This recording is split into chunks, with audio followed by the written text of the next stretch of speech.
With coronavirus, car numbers have dropped, and it's kind of really opened up people's minds and people's eyes about the kinds of benefits that you get from having less cars. People are hearing bird song, people are walking more, cycling more, and when you do all those things, you bump into your neighbours, you see the sun, you have the wind in your hair. You know, you're more alive. My ideal Oxford Street would have much wider pavements, room for cyclists to travel in groups rather than single file. Often certain roads around Oxford tend to be heavily potholed, and with lack of markings, it's quite dangerous as a cyclist. Originally, when they started at the school, I was quite excited at the prospect of cycling until I realised the reality of how dangerous the roads are, and so, yeah, I just wouldn't risk it.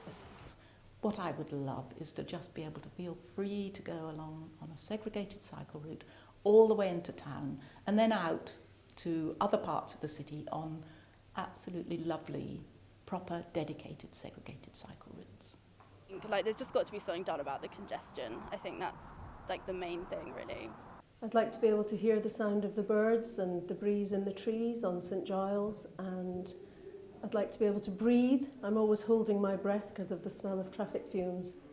And data published by the government and by Public Health England show that within Oxfordshire, that's the county, approximately 5.5%, that's just over 1 in 20 of all deaths, can be attributed to the particulate element of air pollution. I think if we could see the value of the beauty of Oxford instead of just seeing it as a place to get through, so that people could not only get to places on foot and by bike or by any method of transport that isn't burning oil, but also enjoy the journey. Keeping physically active is one of the most important things anyone can do for their health. It keeps their weight down, it improves their mental health, but perhaps most importantly of all, its absence of physical activity is one of the most important risk factors for coronary heart disease, which remains one of the major killers in this country. Children now can't just play in the street. I used to play outside my house. Now they can't. They can't just play in the street because it's just constant cars going past. And also all the pollution, the quality of the air that they've got. So I think for the children it would be absolutely brilliant. So really be able to see everything, which we can't at the moment. Really be able to breathe deeply, which we can't at the moment, and to see more trees and benches and fountains and things. It could be a truly inspiring city. We all want the good stuff, the segregated cycle lanes, the walking, the fountains, the greenery, the benches, but we don't get those without taking some cars out of the city. So by putting bus gateways in, we're not stopping people from driving, we're just stopping people from driving across the city. So they have to go around the outside and then come into the area that they want to get to. My ideal city for the future, for maybe the next 50 years, would be to have a broadly pedestrianised city centre, maybe along the lines of Italian cities with plazas, waterfalls, fountains. Lots of greenery, lots of plants, natural beauty, some tables, some chairs, some seating, relaxation areas. It's really important that there's places for people to sit, relax, to commune, to talk to each other, and I just think anything which really enhances and adds to the vibrancy of the city centre is going to be great.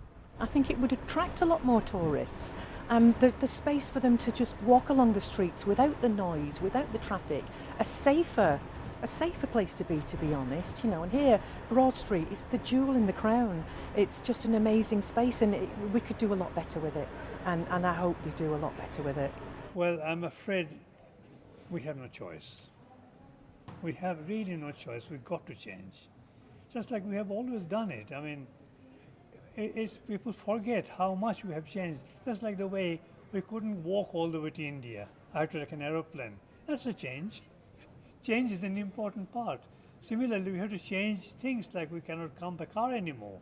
We use buses or walk or cycle. Natural. So this is the perfect time to change after coronavirus, when we've seen what it's like with less cars on the road. And it's a choice. We can design for walking and cycling, and people will walk and cycle. If you design for driving, people will drive. Because on cycles we're all the same.